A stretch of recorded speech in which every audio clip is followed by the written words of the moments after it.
कक्षा 11वीं की स्टूडेंट फाइल आपका विषय अर्थशास्त्र का त्रैमासिक परीक्षा 2025-26 का पेपर लेके आ चुके हैं। आप लोग बहुत सारे यहाँ पर कमेंट आए थे कि अर्थशास्त्र का पेपर लाओ, तो इस वीडियो में हम आपका अर्थशास्त्र का पेपर पूरा संपूर्ण उत्तर सहित कंप्लीट करने वाले हैं। तो वीडियो को आप लाइक कर लीजिए और चैनल को सब्सक्राइब कर लीजिए। पूरा अंक आपका 80 अंक रहेगा। समय आपका 3 घंटे रहने वाला है। निर्देश आता सही प्रश्न करना अनिवार्य है, तो आप निर्देश यहाँ पढ़ लीजिएगा।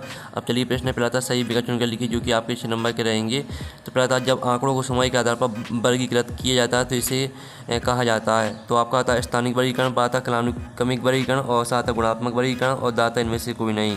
तो इसका राइट आंसर आपका हो जाएगा कालानुक्रमिक वर्गीकरण। ठीक है, आपका यहाँ पर 12 राइट आंसर रहेगा। फिर आपका दूसरा था भारत में योजना आयोग की स्थापना किस वर्ष की गई थी।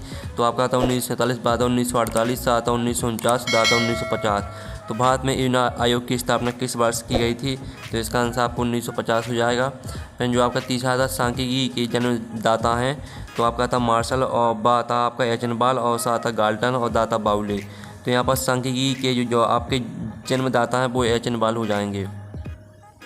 फिर आपका चौथा था भारत में रेल सेवा प्रारंभ हुई थी 1863 में, बात 1873 में और साटा 1853 में और दा ऑप्शन दिया 1883 में। तो इसका राइट आंसर आपका हो जाएगा ठीक है 1853 में। फिर जो आपका था तृतीय क्षेत्र में शामिल है सेवाएं और बाता उद्योग, साता कृषि और दाता आखेट। तो यहाँ पर जो तृतीय क्षेत्र में जो शामिल है वो आपकी सेवाएं हो जाएंगी। फिर आपका 6वां था निम्न में से कौन सी आर्थिक क्रिया है। तो आपका था उपभोग, बाता वितरण और साता उत्पादन और दाता इनमें सभी। तो निम्न में से कौन सी आर्थिक क्रिया है। तो इसका आंसर आपका इनमें सभी हो जाएगा। अब प्रश्न जो आपके सही विकल्प वो तो कंप्लीट करा दिए हैं, आपने अच्छे से यहाँ पर याद कर लिए होंगे। अब प्रश्न द्वाता रिक्त स्थानों की पूर्ति की जो कि आपके 6 नंबर के रहेंगे। तो पहला दिया गया स्वतंत्रता प्राप्ति के समय कृषि क्षेत्र में उत्पादकता का स्तर डॉट था।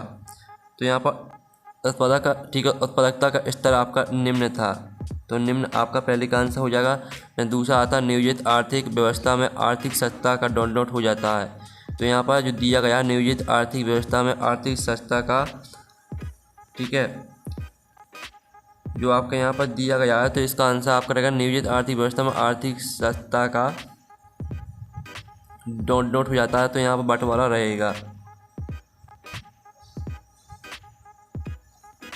और जो आपका आता है केंद्रीय प्रवृत्ति का सर्वश्रेष्ठ माध्य है, तो इसका आंसर आपका माध्य हो जाएगा। और जो आपका था वर्गीकरण डॉट का आधार है, तो यहाँ पर वर्गीकरण आपका जो है वो गुणात्मक का आधार है। तो गुणात्मक आपका राइट आंसर हो जाएगा चौथे का। और जो आपका 5वां आता स्वतंत्रता से पूर्व डॉट उद्योग का केंद्रीयकरण बंगाल राज्य में था। तो इसका आंसर रहेगा जूट, ठीक है, जूट उद्योग का केंद्रीकरण बंगाल राज्य में था। फिर आपका 6वां था पूंजीवादी अर्थव्यवस्था में प्रत्येक साहसी अपने लाभ को, ठीक है, अधिकतम करना चाहते हैं। तो इसका आंसर आपका हो जाएगा अधिकतम। इस तरह से आपके जो 6 नंबर के रेगिस्तान वो कंप्लीट हो जाते हैं, आपने अच्छे से याद कर लिए होंगे। अब प्रश्न 3 आता सत का चयन करके लिखिए जो कि 6 नंबर के रहेंगे। तो पहला था सूचक स्वयं प्रश्न वाली भरते हैं, तो पहला आपका सत्य रहेगा। फिर आपका दूसरा आता जटिल तत्वों को सांख्यिकी सरल रूप में प्रस्तुत करती है, तो दूसरा भी आपका सत्य हो जाएगा। और जो आपका तीसरा आता समग्र तत्वों के समूह होते हैं, तो आपका यह भी सत्य रहने वाला है। और जो आपका आता गुणात्मक तत्वों का सारणीकरण किया जा सकता है, तो चौथा आपका रहेगा सत्य। और जो 5वां आता वर्गीकरण काल्पनिक आधार पर नहीं हो सकता, तो आपका यह भी सत्य हो जाएगा। और जो आपका 6वां आता सरकारी प्रकाशन द्वितीय सम्मक होते हैं, तो ये आपका सत्य रहेगा। तो इस तरह से आपके 7 भी कंप्लीट हो जाते हैं, आपने अच्छे से याद कर लिए होंगे। अब प्रश्न आपका चलाता सही जोड़ी बनाइए जो कि आपकी 7 नंबर की रहने वाली हैं। स्तंभ आवबा में आपकी सही जोड़ी दी गई। पहले थी राष्ट्रीय आय की गणना, तो इसको आपको मैच कर देना दादा भाई नौराजी से। दूसरी थी भारत में प्रथम जनगणना, तो इसको आपको 1881 से मैच कर देना है। और जो तीसरी आती औद्योगिक नीति, तो इसको आपको 1952 से मैच कर देना सामने ही। चौथा था राष्ट्रीय विकास परिषद का गठन, तो इसको भी आपको जो है राष्ट्रीय विकास परिषद का गठन, तो इसको आपको 1965 से मैच कर देना सामने ही। और जो आपके उद्योग निर्माण, तो उद्योग निर्माण को आपको मैच कर देना द्वितीयक क्षेत्र से। और सूरज नदी का प्रारंभ है, तो इसको आपको 1869 से सामने ही मैच कर देना है। और जो आपकी यहाँ पर ये संचयी आवृत्ति वक्र है, तो ओजाई वक्र से मैच कर देना है, ये आपकी 7वीं। ठीक है। इस तरह से जो आपकी सही जोड़ी वो कंप्लीट हो जाती हैं। हमने नंबर लिख दिए, कौन में आपको कौन सी मैच करनी, तो आप यहाँ पर देख लीजिए। अब प्रश्न 5 आता है, एक शब्द वाक्य में उत्तर दीजिए जो कि आपके 7 नंबर के रहेंगे। तो पहला था, अनुसंधानकर्ता द्वारा एकाधिक संबंध क्या कहलाते हैं, तो इसका आंसर है प्राथमिक संबंध कहलाते हैं। ठीक है, अनुसंधानकर्ता द्वारा एकाधिक संबंध प्राथमिक संबंध कहलाते हैं।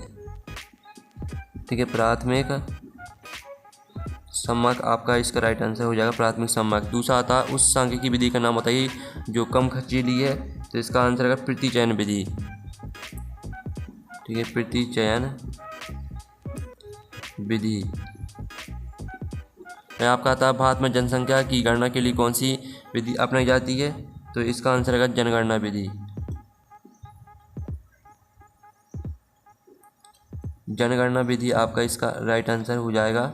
और जो आपका था, वर्तमान में आर्थिक क्रियाओं का मुख्य आधार क्या है, तो इसका आंसर है उपभोग, उत्पादन, वितरण।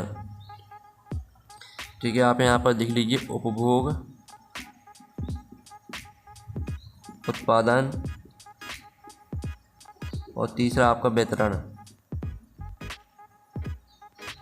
जो आपका आता है, अर्थशास्त्र का जनक कौन है, तो अर्थशास्त्र के जनक आपके हो जाएंगे एडम स्मिथ। एडम स्मिथ आपका इसका राइट आंसर हो जाएगा। और जो आपका था, आर्थिक क्रिया से क्या अभिप्राय है, तो धन से संबंधित क्रियाएं। ठीक है, अर्थ जो क्रिया है वो धन से संबंधित क्रिया है। एंड जो आपका 7वां था, एक वचन में सांख्यिकी को क्या कहा जाता है, तो एक वचन में सांख्यिकी को सांख्यिकीय विधियाँ कहा जाता है। ठीक है, आप यहाँ पर देख लीजिए, सांख्यिकीय विधियाँ, ये आपका यहाँ पर राइट आंसर रहेगा 7वें का। इस तरह से आपके एक शतवाक्य में उत्तर कंप्लीट हो जाते हैं। अब प्रश्न आता है 6, अर्थशास्त्र के विभागों के नाम लिखिए अथवा राजस्व से आप क्या समझते हैं। ठीक है, चलिए जो इनके आंसर वो देख लेते हैं। तो वीडियो को आप यहाँ पर लाइक कर लीजिए, चैनल को भी साथ ही कर लीजिए। अब चलिए जो इनके आंसर है वो आपको दिखा देते हैं।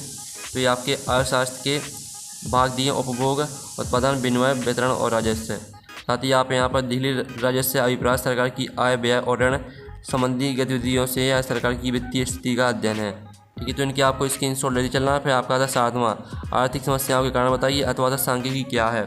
तो आप यहाँ पर देख लीजिए, आर्थिक समस्याओं के कारण आपके 3 दिए, तीनों को याद कर लेना है।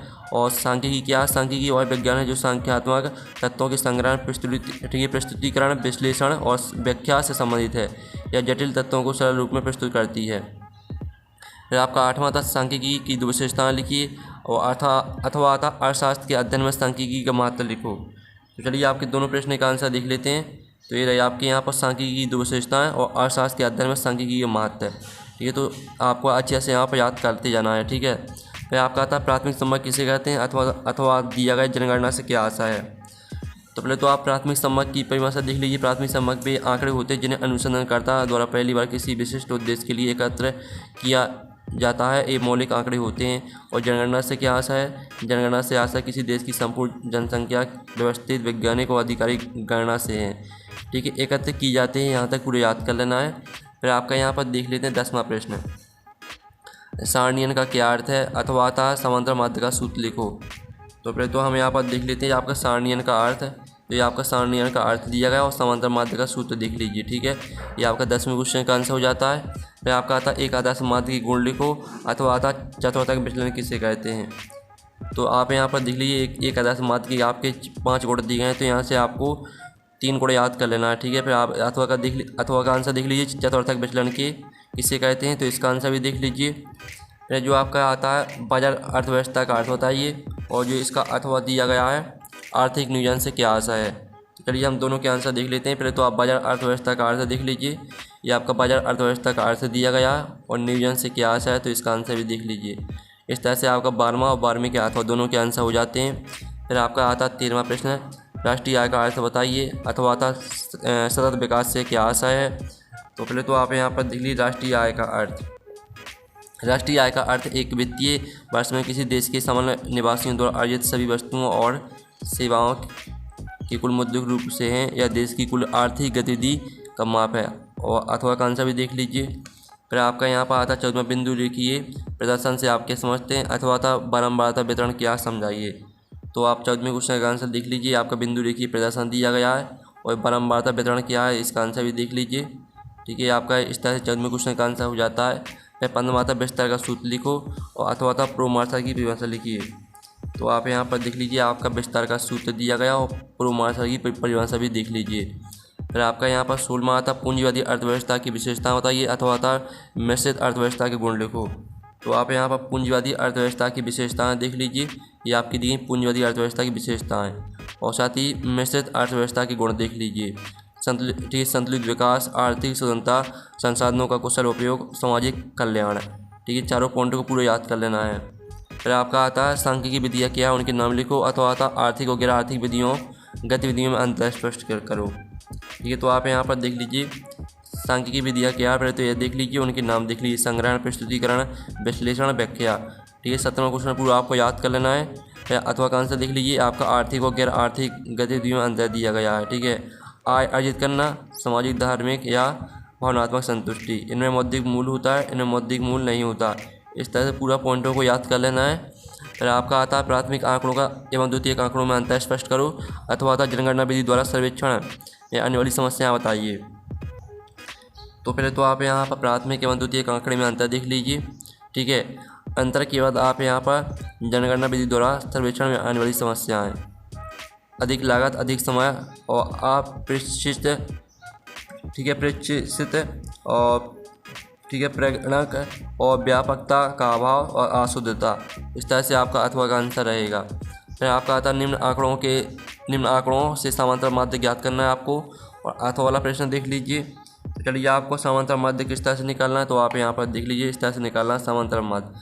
समांतर माध्य का आपको सूत्र लगा देना है, तो समांतर माध्य आपका 76.875 आ जाएगा। और साथ ही अथवा का आंसर देख लीजिए, आपका अथवा का आंसर रहेगा।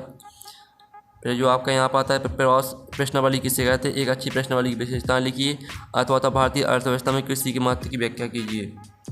तो आपका 20वें प्रश्न का उत्तर देख लीजिए, आपका 20वें प्रश्न का उत्तर रहेगा प्रश्नावली की परिभाषा देख लीजिए और प्रश्नावली की विशेषताएं देख लीजिए। फिर आप यहाँ पर देख सकते हैं भारतीय अर्थव्यवस्था में कृषि के महत्व की व्याख्या आपको करनी थी, तो ये आपकी व्याख्या दी गई, चारों पॉइंटों को पूरा याद करना है आपको।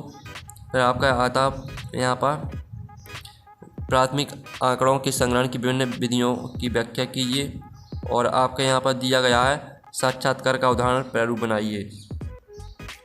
तो आप यहाँ पर देख लीजिए, आपके 21वें क्वेश्चन का आंसर रहेगा। ठीक है, चारों हेडिंग को पूरा याद कर लेना है। फिर आप अथवा का आंसर देख लीजिए, ये आपका अथवा का आंसर रहेगा। फिर आपका आता माध्यिका क्या है, इसकी गणना कैसे की जाती है अथवा अनुसंधान में सांख्यिकी का महत्व स्पष्ट कीजिए। तो पहले तो आप 22वें प्रश्न का उत्तर देख लीजिए माध्यिका वाला। ठीक है, ये आपका 22वें क्वेश्चन का आंसर हो जाता है, और साथ ही 22वें के अथवा का आंसर देख लीजिए, ये आपका 22वें के अथवा का आंसर दिया गया है। फिर आपका यहाँ पर देख लेते हैं 23वां प्रश्न। ये आपका 23वां प्रश्न दिया गया, पंचवर्षीय योजनाओं के लक्ष्यों की संक्षेप में व्याख्या कीजिए और निम्न आंकड़ों को व्यक्त चित्र द्वारा प्रदर्शित कीजिए। तो आपका 23वें प्रश्न का उत्तर हम देख लेते हैं।